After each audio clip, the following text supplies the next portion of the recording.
इसमें हम लोग द हिंदू न्यूज़पेपर एनालिसिस को देखेंगे। ये 13 जनवरी 2025 का न्यूज होगा। संपूर्ण भारत में जो है फसल महोत्सव मनाया जा रहा है। पूरे भारत में जो है फसल महोत्सव मनाया जा रहा है। हाल में ही भारत के विभिन्न क्षेत्रों में फसल महोत्सव मनाए गए, जो मानव एवं प्रकृति के मध्य गहरे और सामंजस्यपूर्ण संबंधों को प्रदर्शित करता है। तो भारत के अलग अलग हिस्से में जो है फसल महोत्सव मनाया गया है, और ये जो है मानव और प्रकृति के बीच जो गहरा संबंध है, यानी मानव के लिए प्रकृति किस प्रकार से मायने रखती है, इसको जो है ये प्रदर्शित करती है। भारत के फसल महोत्सव का परिचय क्या है? तो जैसे जो लोहड़ी का वक्त होता है, यानी कि शीत ऋतु के संक्रांति के अंत का प्रतीक है, और इसमें जो है रबी की फसल की कटाई का जश्न मनाया जाता है। तो लोहड़ी में जो है रबी की फसल की कटाई का जश्न मनाया जाता है, और ये जो जश्न है ये आमतौर पर पंजाब, हरियाणा, हिमाचल प्रदेश, जम्मू एवं कश्मीर में हिंदू और सिखों द्वारा मनाया जाता है। तो लोहड़ी जो है ये रबी की फसल की कटाई पर जो है उसके जश्न के तौर पर जो है शीत ऋतु में संक्रांति के अंत में मनाया जाने वाला एक पर्व की तरह है। इसके अलावा एक मकर संक्रांति है, जब सूर्य की उत्तर दिशा की यात्रा और शीत ऋतु के अंत का समय आता है, तो उस समय मकर संक्रांति मनाया जाता है। और मकर संक्रांति के समय में जो है पूरे भारत में फसल उत्सव के रूप में जो है इसको मनाया जाता है। खासतौर पर जहाँ बंगाल हो गया, मध्य प्रदेश हो गया, जो दक्षिण भारत है या पश्चिम भारत है, वहाँ पर जो है मकर संक्रांति देखने को मिलता है। जैसे बंगाल में जो है इसको पौष संक्रांति कहते हैं, मध्य भारत में शुकारात के नाम से जानते हैं। इसके अलावा दक्षिण और पश्चिम भारत में जो है मकर संक्रांति के नाम से इसको जाना जाता है। इसके अलावा जो पूर्वोत्तर राज्य असम है, वहाँ पर माघ बिहू के नाम से जो है फसल उत्सव मनाया जाता है, और फसल के मौसम के अंत और बसंत में संक्रमण का ये प्रतीक होता है असम में।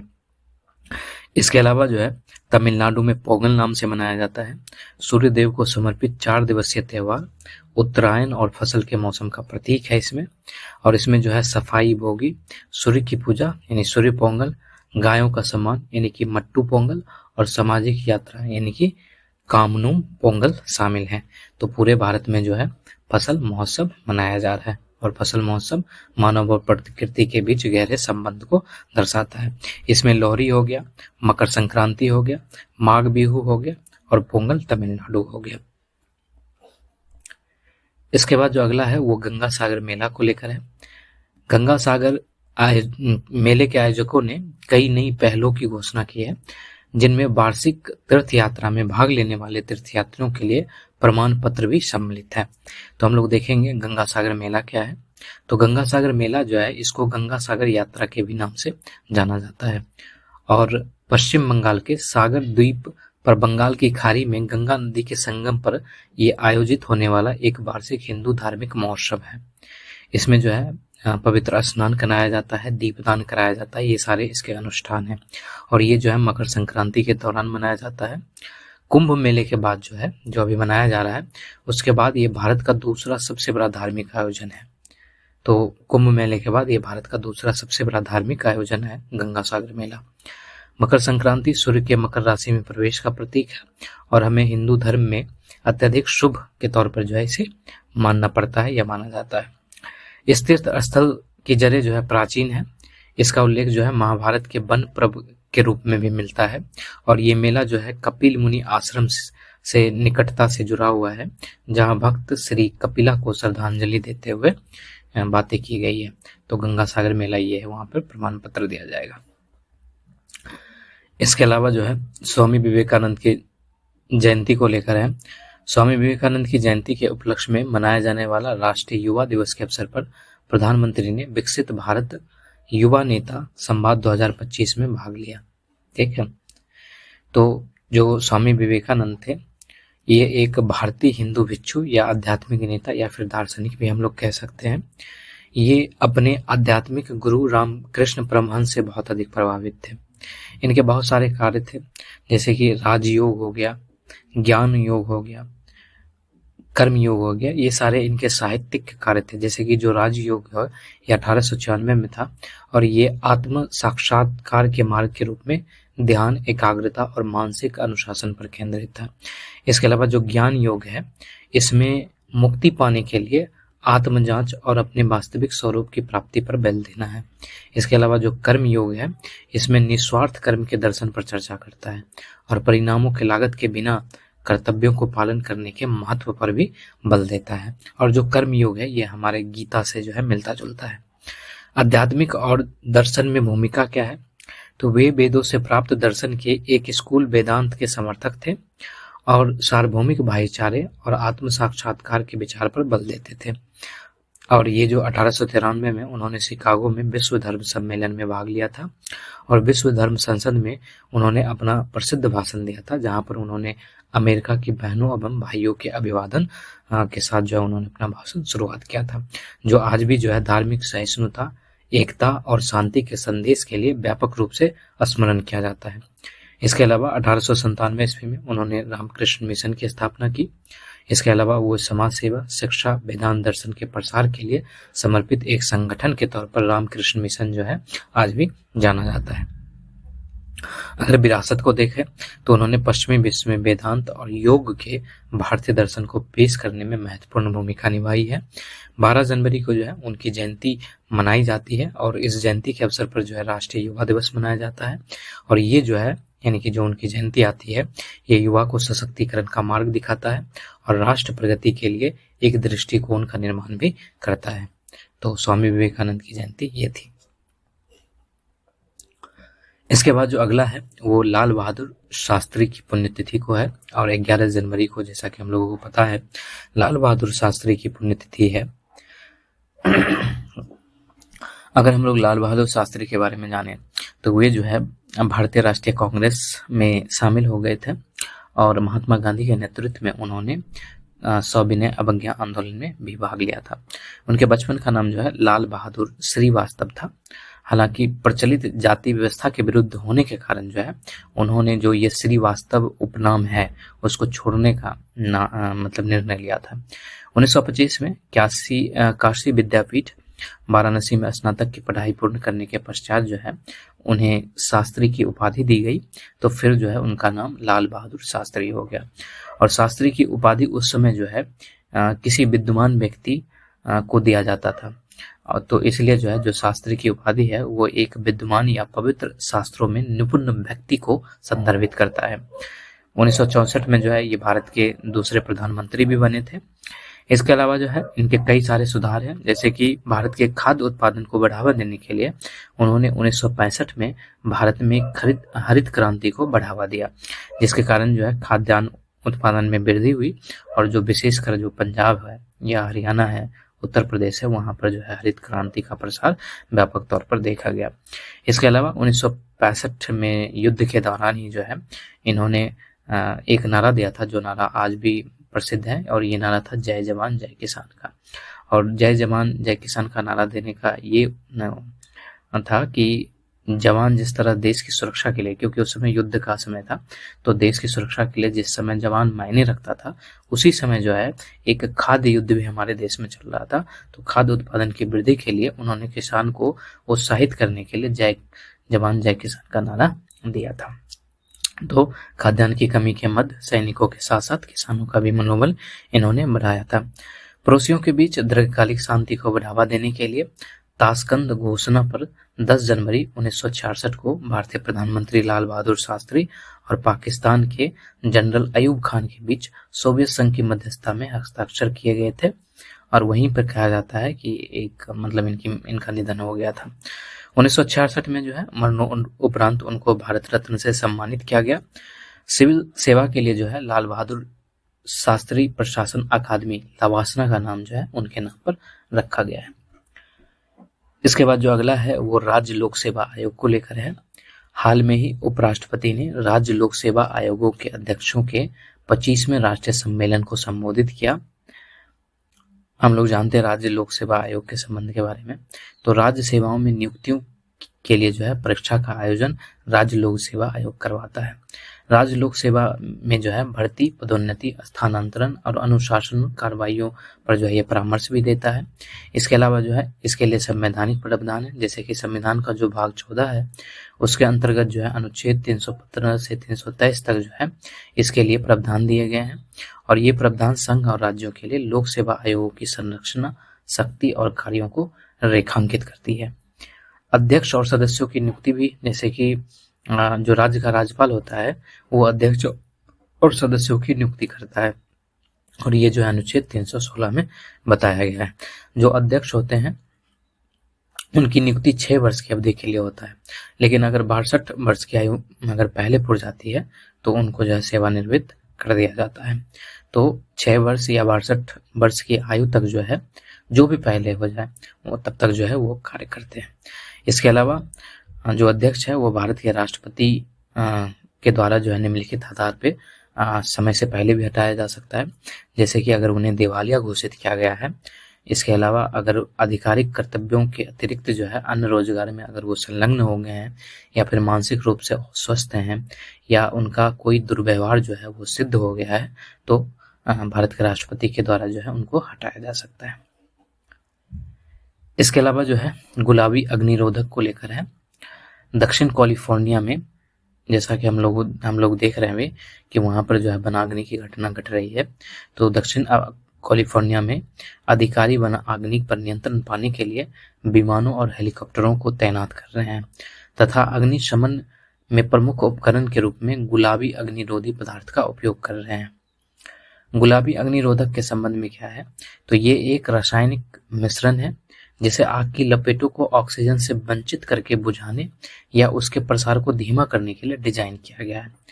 गुलाबी रंग जो है दृश्यता को बढ़ाता है, जिससे अग्निशमकों को प्रभावी ढंग से लक्ष्य क्षेत्र में पहुंचने में सहायता भी मिलती है, तो इसलिए जो है इसका रंग गुलाबी रखा गया है।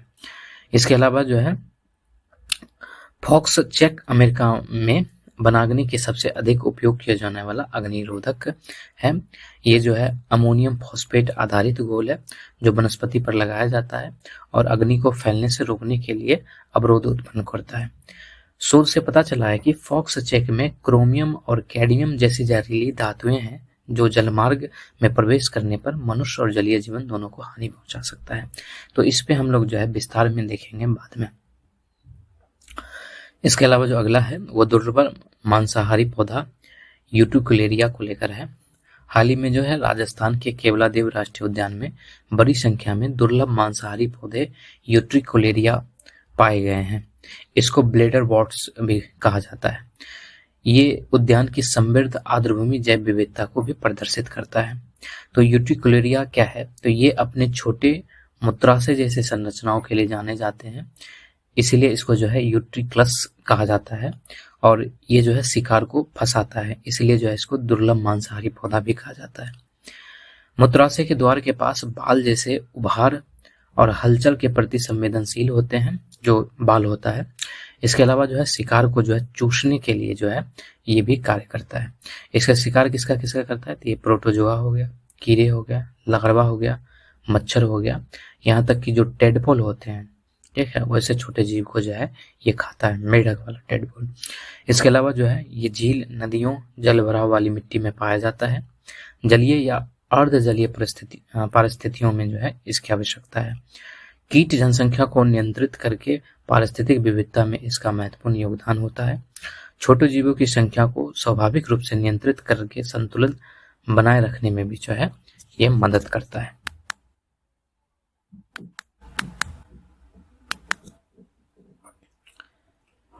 इसके बाद जो अगला है वो होल्गो पार गिब्बन वन्य जीव अभ्यारण्य को लेकर है। राष्ट्रीय वन्य जीव बोर्ड की अस्थायी समिति ने होंगलो गापार गिब्बन वन्यजीव अभ्यारण्य के पारिस्थितिक संवेदनशील क्षेत्र में तेल और गैस अन्वेषण की मंजूरी दे दी है। जो होंगलो पार गिब्बन वन्यजीव अभ्यारण्य है वो असम के जोरहाट जिले में स्थित है, ठीक, असम के जोरहाट जिले में स्थित है और इसमें आधिकारिक तौर पर डिसोई घाटी रिजर्व वन, डिसोई रिजर्व वन और तिरु हिल रिजर्व वन सम्मिलित है। 1997 में जो है इसको वन्यजीव अभ्यारण्य घोषित किया गया और भारत में एकमात्र जो गिब्बन है, बंदर होता है या जो हॉक गिब्बन होता है उसका आवास जो है यहाँ पर पाया जाता है। पूर्वोत्तर भारत के एकमात्र रात्रिचर प्राइमेट बंगाल अस्थोलोरिस का भी जो है ये आवास है। तो होगलोपार गिब्बन वन्यजीव अभयारण्य जो है वो असम के जोरहाट जिले में स्थित है। इसके बाद जो अगला है वो हंसमनी को लेकर है। अमेरिका के नवनिर्वाचित राष्ट्रपति डोनाल्ड ट्रंप ने हंसमनी मामले में आपराधिक दोषसिद्धि के कारण सजा से बचा लिया गया है। हंसमनी से तात्पर्य क्या निकलता है, तो किसी व्यक्ति को उसके बारे में चुप रहने के बदले में दिया जाने वाला भुगतान होता है, उसी को जो है हंसमनी कहा जाता है। ठीक है, किसी व्यक्ति को उसके बारे में चुप रहने के बदले में जो रकम दी जाती है, जो भुगतान किया जाता है, उसी को हंसमनी कहा जाता है। तो इससे क्या होता है, ये जो है आपराधिक जो अपराध है या कदाचार है उसको बढ़ावा देता है। ऐसे कार्य जो व्यक्तिगत या व्यावसायिक प्रतिष्ठा को हानि पहुंचाता है, जिसको अपेक्षित व्यवहार कह सकते हैं, उसको भी यह बढ़ावा देता है। इसके अलावा किसी असंतुष्ट विरोधी को शांत करने के लिए दिया गया पैसा जो मानहानि के दावे से निपटने के लिए हथियार के तौर पर प्रयुक्त हो सकता है, ठीक है, उसको भी ये बढ़ावा देता है। इसके बाद जो अगला है वो भारतीय सेना के लिए जो है हिम कवच यूनिफॉर्म जो है लाया गया है और ये जो है इस तरह का दिखता है। डीआरडीओ ने सियाचिन और लद्दाख जैसे भीषण ठंड इलाकों में तैनात सैनिकों के लिए नई हिम कवच यूनिफॉर्म लॉन्च की है। तो ये किसके द्वारा लॉन्च किया गया है, ये डीआरडीओ के द्वारा लॉन्च किया गया है हिम कवच यूनिफॉर्म, और ये सियाचिन और लद्दाख जैसे भीषण ठंड वाले इलाकों में तैनात सैनिकों के लिए किया गया है। ये जो यूनिफॉर्म है ये माइनस में 60 डिग्री सेंटीग्रेड तक, ठीक है, माइनस में 60 डिग्री सेंटीग्रेड तक जो है तापमान में प्रभावी रहता है। इसे मॉड्यूलर डिजाइन में तैयार किया गया है। हिम कवच में जो है कई सारे सिस्टम्स लगे गए हैं, जैसे कि मल्टी लेयर सिस्टम्स है इसमें, जो गर्मी को बनाए रखता है, और आराम के लिए जो है इंसुलेट लेयर भी इसमें लगा हुआ है। इसके अलावा मौसम के अनुकूल के लिए यानी कि जरूरत के अनुसार जो है लेयर को इसमें या तो जोड़ा जा सकता है या हटाया जा सकता है। इसके अलावा जो है सांस लेने के लिए जो है ये योग्य हो या हल्का हो, इसके लिए जो है इसमें बेहतर सुविधा प्रदान की गई है।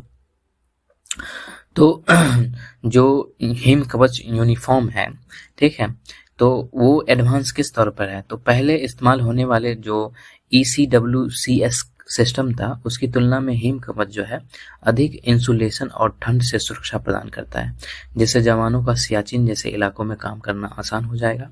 इसके अलावा जो है ये मेक इन इंडिया पहल के तहत विकसित किया गया है, और ये जो है एक बहुत बड़ा कदम है जो जवानों की क्षमता और सुरक्षा को जो है नई ऊंचाई पर लिया जाएगा।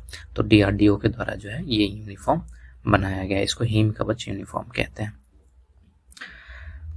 ये जैसे कि हमारा सियाचिन है,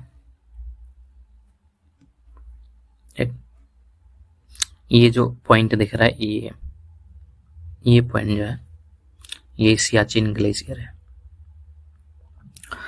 और ये जो है LOC है।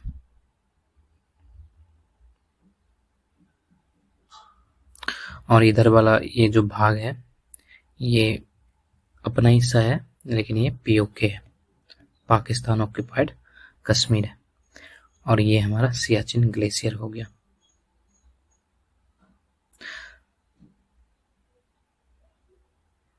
ठीक है, और ये सस्कम वैली जो है ये एरिया जो है पाकिस्तान के द्वारा चाइना को दिया गया, लेकिन ये इंडिया क्लेम करता है ये मेरा है। ठीक, तो सियाचिन ग्लेशियर जो है यहाँ पर स्थित है और भारत की संप्रभुता के अंतर्गत ये आता है। तो सियाचिन ग्लेशियर जो है ये दुनिया का सबसे ऊंचा और ठंडा युद्ध क्षेत्र है। ठीक है, यहाँ भारतीय सेना विषम प्राकृतिक परिस्थितियों में भी तैनात रहती है। यह ग्लेशियर भारत के लद्दाख क्षेत्र में काराकोरम पर्वतमाला का हिस्सा है। ठीक है, आगे हम लोगों का प्रश्न भी है, तो ये जो है ग्लेशियर भारत के लद्दाख क्षेत्र में जो है काराकोरम पर्वतमाला का हिस्सा है। तो सियाचिन ग्लेशियर किसका हिस्सा है, तो ये काराकोरम पर्वतमाला का हिस्सा है। ठीक है, ये लद्दाख भारत में पाया जाता है, यानी स्थान ये जो है ये जो स्थान स्थित है ये लद्दाख भारत में है। ये लगभग 76 किलोमीटर का है और दुनिया के सबसे लंबे ग्लेशियरों में से एक है। ये जो है 54,000 मीटर से अधिक की ऊंचाई पर स्थित है, और यहाँ पर जो तापमान रहता है वो नॉर्मली -50 डिग्री सेंटीग्रेड से -60 डिग्री सेंटीग्रेड तक तापमान यहाँ पर रहता है, इसलिए जो है वो ड्रेस बनाया गया है। सियाचिन का हमारे लिए बहुत महत्व है, जैसे कि सियाचिन ग्लेशियर भारत, पाकिस्तान और चीन की सीमाओं के समीप स्थित है और चीन को जो है यहाँ पर पाकिस्तान के द्वारा जो है दिया भी गया है और इधर पीओके वाला हिस्सा आ जाता है और यहाँ पर बीच में जो है सियाचिन आ जाता है और ये जो है लाइन ऑफ कंट्रोल है। ठीक, तो ये भारत पाकिस्तान के सीमा के संवेदनशील क्षेत्रों में आता है। भारत में ने 1984 में ऑपरेशन मेघदूत के तहत जो है इस पर नियंत्रण स्थापित किया था। 1984 में जो है ऑपरेशन मेघदूत चलाया गया था, उसके तहत सियाचिन पर भारत नियंत्रण स्थापित किया था। ये क्षेत्र सामरिक दृष्टि से महत्वपूर्ण है क्योंकि यह काराकोरम दर्रे के पास स्थित है जो चीन और पाकिस्तान को जोड़ता है। भारतीय सैनिक यहाँ कठिन परिस्थितियों में देश की रक्षा करते हैं। ठीक है, तो इसके लिए प्रश्न ये है कि सियाचिन ग्लेशियर किस पर्वतमाला का हिस्सा है। जैसे कि हम लोगों ने यहाँ पर देखा, जो सियाचिन ग्लेशियर है ये काराकोरम पर्वतमाला का हिस्सा है, तो हमारा आंसर जो है काराकोरम हो जाएगा। ठीक है, तो सियाचिन ग्लेशियर जो है ये काराकोरम पर्वतमाला का हिस्सा है। इसके बाद जो अगला है वो सोनमर्ग सुरंग परियोजना के उद्घाटन को लेकर है और हमारे प्रधानमंत्री साहब जो है नरेंद्र मोदी ने उन्होंने जो है जम्मू कश्मीर में सोनमर्ग सुरंग परियोजना का उद्घाटन किया। ये सोनमर्ग सुरंग है और ये जो सोनमर्ग सुरंग परियोजना है ये लगभग 12 किलोमीटर लंबी परियोजना है और इसका निर्माण जो है 2700 करोड़ रुपए से अधिक की लागत से किया गया है। इसमें सोनमर्ग मुख्य सुरंग जो है जैड मोर सुरंग है और एक निकास सुरंग है और एक पहुंच मार्ग भी इसमें शामिल है। यह समुद्र तल से लगभग जो है 8650 फीट की ऊंचाई पर स्थित है। इसे जो है न्यू ऑस्ट्रेलियन टनलिंग मेथड का उपयोग करके बनाया गया है। ठीक, जैसे कि जो न्यू ऑस्ट्रेलियन टनलिंग मेथड है वो क्या है, जिसको NATM मेथड कहा जाता है। सुरंग निर्माण की ये एक आधुनिक और लचीली तकनीक है। इसका उपयोग कमजोर या जटिल भूगर्भीय संरचनाओं में सुरंग बनाने के लिए किया जाता है और ये जहाँ पर कश्मीर में जो बनाया गया है ये सोनमर्ग सुरंग जम्मू कश्मीर में, वहाँ पर जो है कमजोर और जटिल भूगर्भीय संरचना है, इसलिए जो है न्यू ऑस्ट्रेलियन टनलिंग मेथड का उपयोग किया गया है। इसे ऑब्जर्वेशन मेथड भी कहा जाता है। इस पद्धति के निर्माण प्रक्रिया के दौरान भूगर्भीय स्थितियों की निगरानी और उसके अनुसार डिजाइन में समायोजन किया जाता है। ठीक है, जैसे कि ब्लास्ट होता किया जाता है। ठीक है, फिर उसके बाद जो है इस तरह से टेम्पोरल सपोर्ट लगाया जाता है। फिर जो है जो चट्टान होते हैं, ठीक है, उसको इस तरह से स्थापित किया जाता है या वहां से हटाया जाता है जिससे जो है सुरंग का निर्माण हो सके। फिर जाके अंत में जो है परमानेंट जो सपोर्ट होता है वो इस तरह से लगा दिया जाता है। इसी को न्यू ऑस्ट्रेलियन टनलिंग मेथड कहा जाता है और इसी से जो है जेडमोर सुरंग का निर्माण किया गया है और ये जो है सोनमर्ग सुरंग परियोजना का हिस्सा है। ये 12 किलोमीटर लंबी परियोजना थी। ये 2700 करोड़ रुपए से अधिक लागत से बना हुआ है। ठीक है, और ये 8650 फीट की ऊंचाई पर स्थित है और इसमें जो सबसे बड़ी चीज है कि न्यू ऑस्ट्रेलियन टनलिंग मेथड का उपयोग किया गया है। ठीक है, सोनमर्ग सुरंग परियोजना का महत्व क्या है, तो यह ले जाने के रास्ते में श्रीनगर और सोनमर्ग के बीच में प्रत्येक मौसम में संपर्क बढ़ाएगी। जैसे कि जब ठंड का मौसम आता था तो उस वक्त जो है जो आवागमन या परिवहन होता था वो काफी प्रभावित हो जाता था।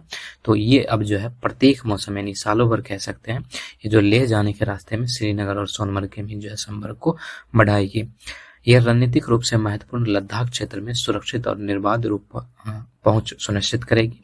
यह सोनमर्ग को साल भर घूमने लायक जगह में बदलकर पर्यटन और साहसिक खेल, स्थानीय आजीविका को भी बढ़ावा देगी। तो ये जो है जेड मोर टनल है, जेड मोर सुरंग, इसी का उद्घाटन किया गया। श्रीनगर ले हाईवे NH1 पर बनी 6.4 किलोमीटर लंबी डबल लेन टनल श्रीनगर को सोनमर्ग से जोड़ेगी। बर्फबारी की वजह से यह हाईवे लगभग आधा वर्ष तक जो है बंद रहता था, अब ये जो है सालों भर खुला रहेगा। टनल बनने से जो है लोगों को ऑल वेदर कनेक्टिविटी मिलेगा, यानी किसी भी मौसम में जो है वो आवागमन कर सकते हैं। 2 लेन वाली ये सुरंग है, तो इस सुरंग में जो है एक आपातकालीन एस्केप टनल भी शामिल किया गया है जो आपात स्थितियों में उपयोग की जा सकेगी। सुरंग में जो है सीसीटीवी कैमरे हैं, वाईफाई कनेक्टिविटी है, आधुनिक वेंटिलेशन सिस्टम भी उपलब्ध कराया गया है। यह सुरंग जो है लद्दाख और कारगिल होते हुए भारत की सीमाओं तक सेना की तेजी से आवाजाही में भी जो है सहायक होगा। इसलिए जो है जेड मोड टनल का जो है बेहद महत्वपूर्ण हो जाता है हमारे लिए। तो जेड मोड सुरंग किस राज्य में स्थित है? तो ये जम्मू कश्मीर में। इसके बाद जो ऊपर वाला ही न्यूज था वही पिंक फायर रिटार्डेंट। अमेरिका के कैलिफोर्निया प्रांत में लगी भयंकर आग के शमन के लिए विमानों से पिंक फायर रिटार्डेंट पदार्थों का छिड़काव किया जा रहा है। जो पिंक फायर रिटार्डेंट है वो क्या होता है? तो ये अग्निरोधक रासायनिक मिश्रणों का एक प्रकार है।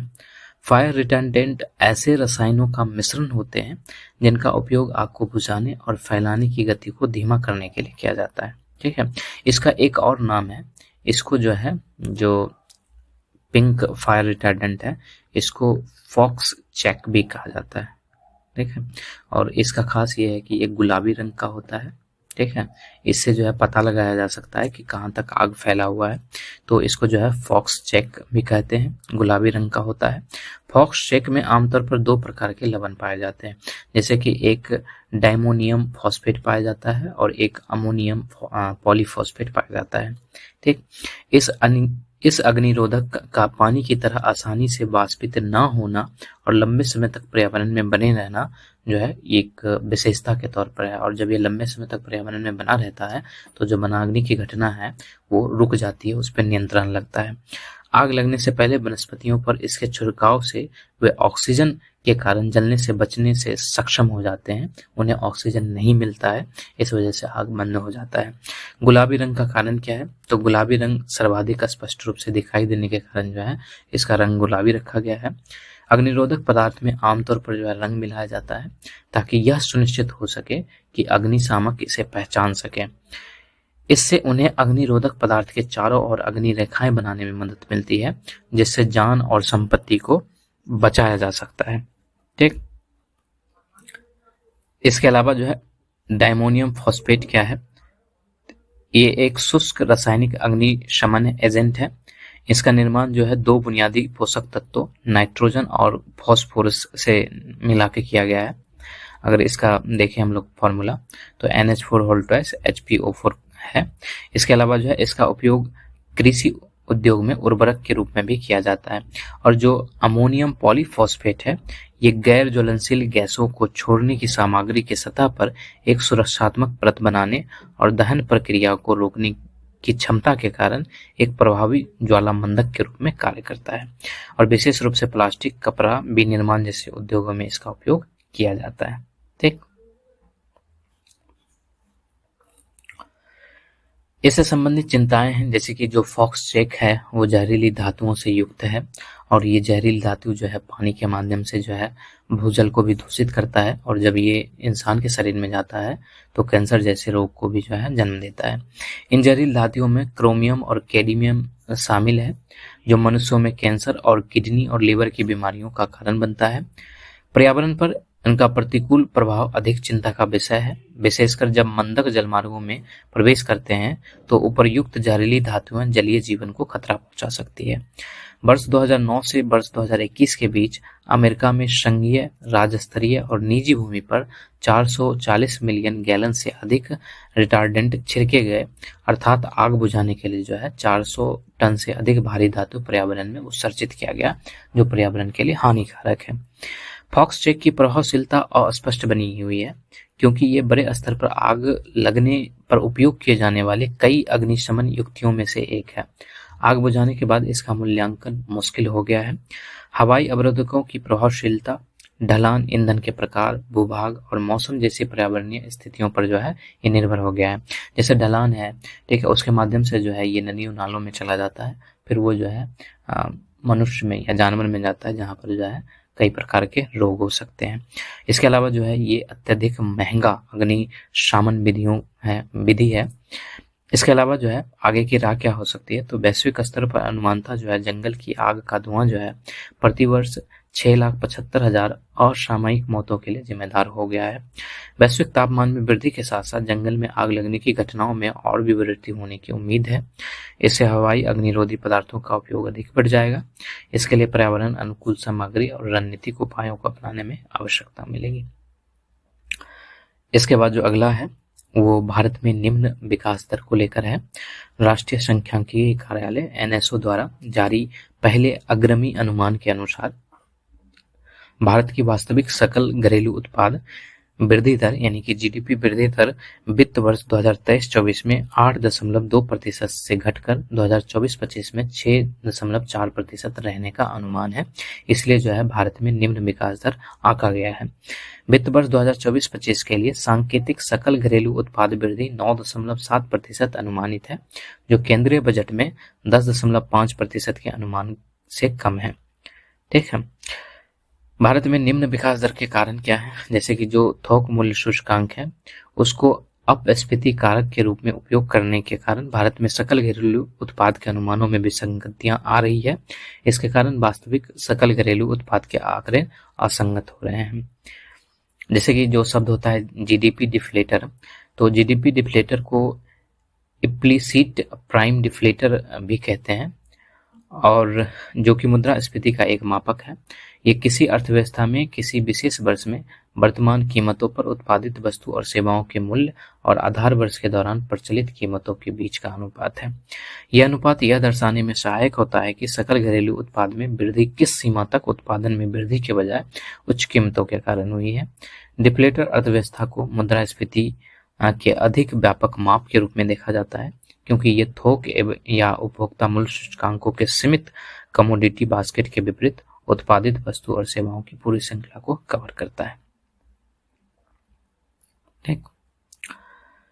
इसके बाद जो अगला है, भारत के उपराष्ट्रपति ने प्रामाणिक और व्यवहारिक अनुसंधान की आवश्यकता पर बल दिया है। हाल ही में एक पुरस्कार समारोह में भारत के उपराष्ट्रपति ने अनुसंधान के महत्व को रेखांकित किया है और उन्होंने कहा है कि अनुसंधान में जमीनी हकीकत को बदलने और सार्थक प्रभाव डालने की क्षमता है। ठीक। आर्थिक और सामाजिक अनुसंधान परिषद क्या है, तो इसके अनुसार जो है समाज और अर्थव्यवस्था को प्रत्यक्ष रूप से बेहतर बनाने में योगदान देना ही अनुसंधान प्रभाव या रिसर्च इम्पैक्ट है। इसका प्रभाव जो है तत्कालिक भी हो सकता है और दीर्घकालिक भी हो सकता है और ये प्रभाव जो है अक्सर संचित ज्ञान पर आधारित होता है। ये किसी एक अनुसंधान के निष्कर्ष पर जो है आधारित नहीं होता है और इसमें जो है दो तत्व शामिल होते हैं, एक पहुंच होता है और एक महत्व होता है। यानी पहुंच जो है यानी अनुसंधान से लाभ प्राप्त करने वाली संख्या या विविधता को दर्शाता है, वहां पर सब लोगों की पहुंच होनी चाहिए। इसके अलावा जो अनुसंधान का लाभ उठाने वाले हैं, ठीक है, उसके लिए ये कितना उपयोगी है वो इसके महत्व को भी दर्शाता है। और अनुसंधान का महत्व जैसे कि हम लोग देख रहे हैं वर्तमान समय में शिक्षा पर ये प्रभाव दे रहा है। शिक्षा जगत के बाहर ये सामाजिक आर्थिक प्रभाव को भी सुनिश्चित करता है।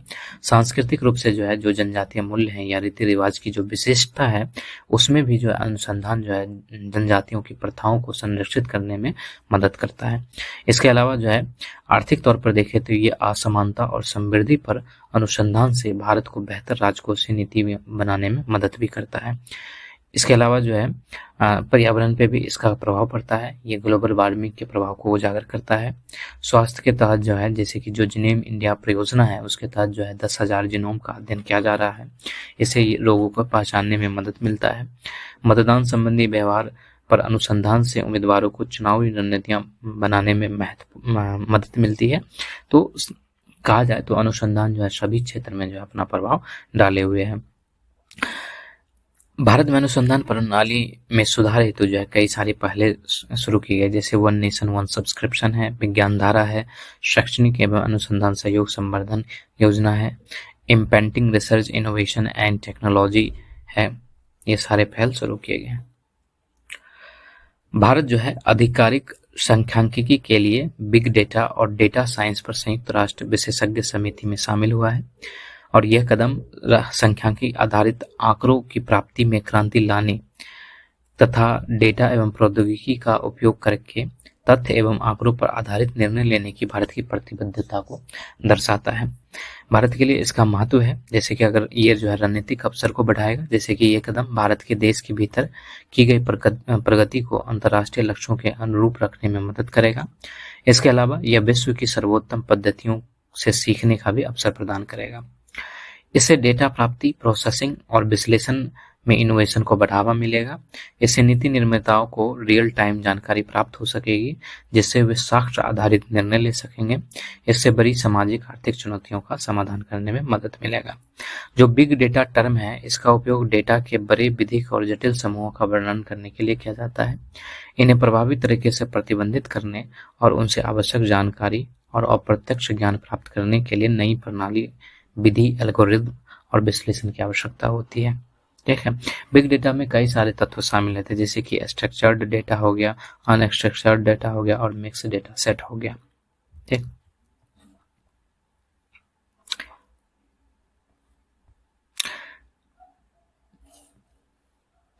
जो आधिकारिक सांख्यिकी के लिए बिग डेटा और डेटा साइंस पर संयुक्त राष्ट्र विशेषज्ञ समिति है, ठीक है, इसको UNCEBD कहा जाता है।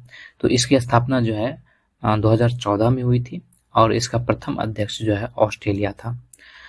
इसका उद्देश्य क्या था? तो ये सतत विकास के लिए 2030 एजेंडा के संकेतों सहित आधिकारिक आंकड़ों के लिए बिग डेटा संबंधित ग्लोबल प्रोग्राम हेतु रणनीतिक नजरिया, दिशा और समन्वय प्रदान करता है। और इसमें जो है भारत सहित 31 देश सदस्य देश हैं और 16 जो है अंतर्राष्ट्रीय संगठन भी इसमें शामिल है। ठीक। भारत के पूर्व केंद्रीय इलेक्ट्रॉनिक्स और सूचना प्रौद्योगिकी मंत्री ने सॉवरेन एआई का समर्थन किया है। ठीक।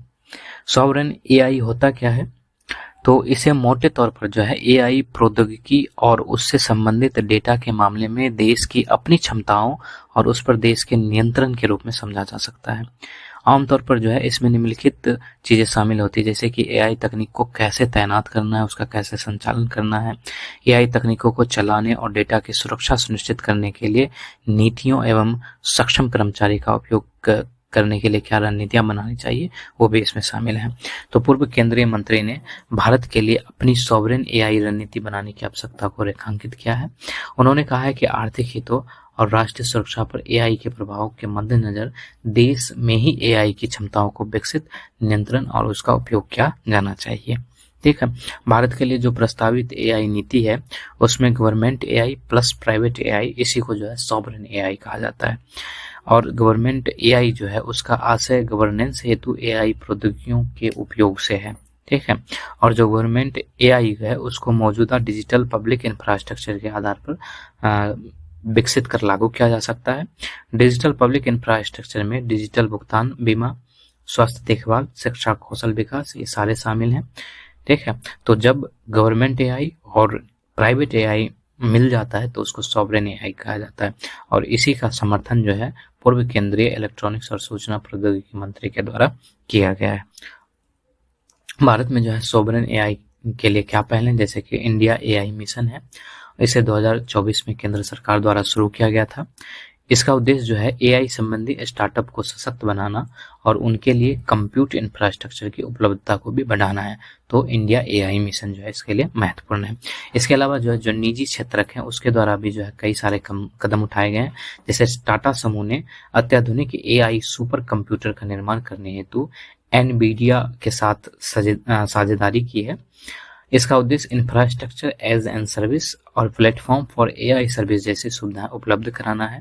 रिलायंस इंडस्ट्रीज ने जेन एआई के लिए एक मूलभूत लार्ज लैंग्वेज मॉडल LLM को विकसित करने और उसे भारत की विविध भाषाओं में प्रशिक्षण देने के लिए एनवीडिया के साथ जो है साझेदारी की है।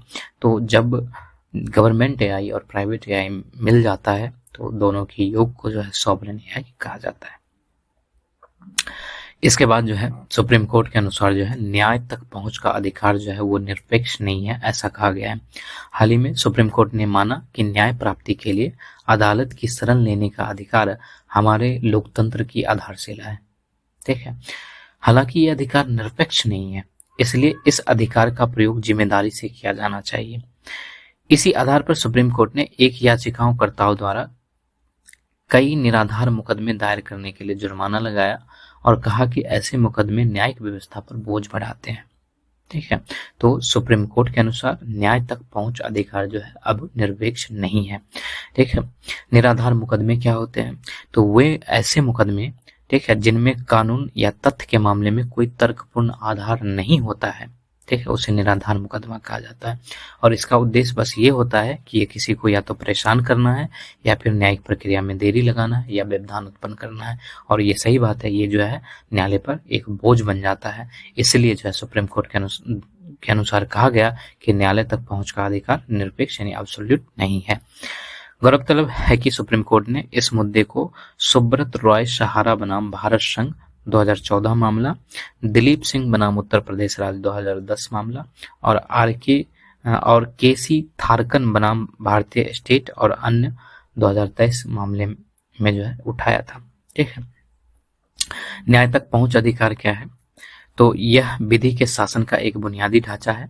यह सिद्धांत पीड़ितों को औपचारिक और अनौपचारिक न्यायिक संस्थानों के माध्यम से अपनी शिकायतों का समाधान प्राप्त करने में सक्षम बनाता है।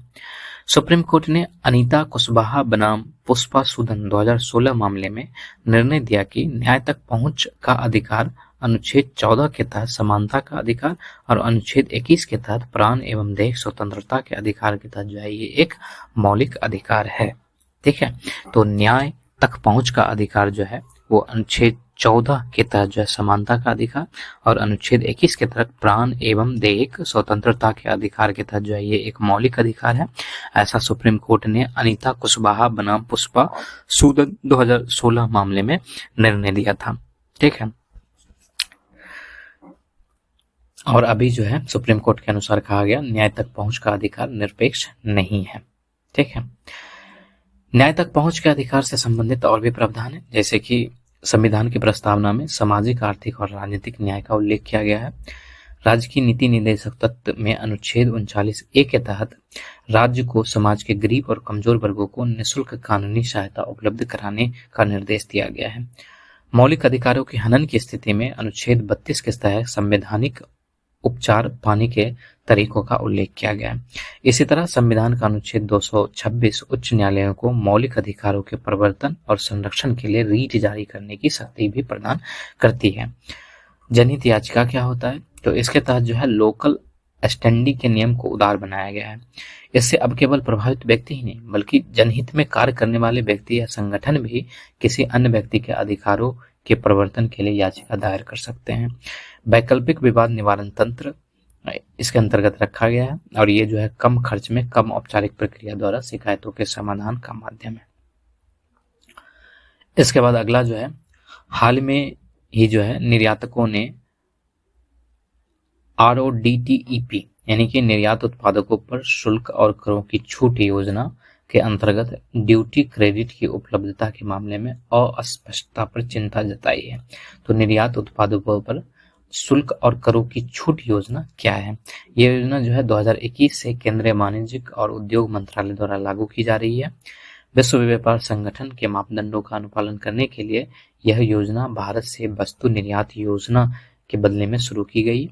यह योजना सुनिश्चित करती है कि निर्यातकों को वस्तु के उत्पादन के क्रम में लिए गए करों और शुल्कों का रिफंड मिल जाए ताकि निर्यात को सस्ता रखा जाए। छूट या रिफंड को केंद्रीय अप्रत्यक्ष कर और सीमा शुल्क बोर्ड द्वारा पूरी तरह संचालित प्रणाली द्वारा हस्तांतरित इलेक्ट्रॉनिक स्क्रिप्ट के रूप में जो है जारी किया जाता है। इसका मतलब ये है कि निर्यातक अपनी कर देनदारी की भरपाई के लिए इन स्क्रिप्ट्स को अन्य निर्यातकों या व्यवसायों को हस्तांतरित कर सकते हैं।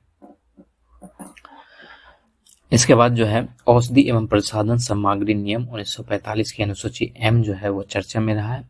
जैसे कि जो केंद्रीय स्वास्थ्य एवं परिवार कल्याण मंत्रालय है उन्होंने जो है औषधि एवं प्रसाधन सामग्री नियम 1945 की जो अनुसूची M है, शेड्यूल M है, उसमें संशोधन किया है। यह जो है फार्मा कंपनियों को उत्पादन से संबंधित दोषों, खामियों और शिकायत के बाद वापसी वाली दवाओं की रिपोर्ट करना अनिवार्य करता है। इससे दवाओं की गुणवत्ता संबंधी अनुपालन सुनिश्चित हो पाता है। अनुसूची M क्या है? तो यह फार्मास्यूटिकल उत्पादों के लिए गुड मैन्युफैक्चरिंग प्रैक्टिस निर्धारित करता है।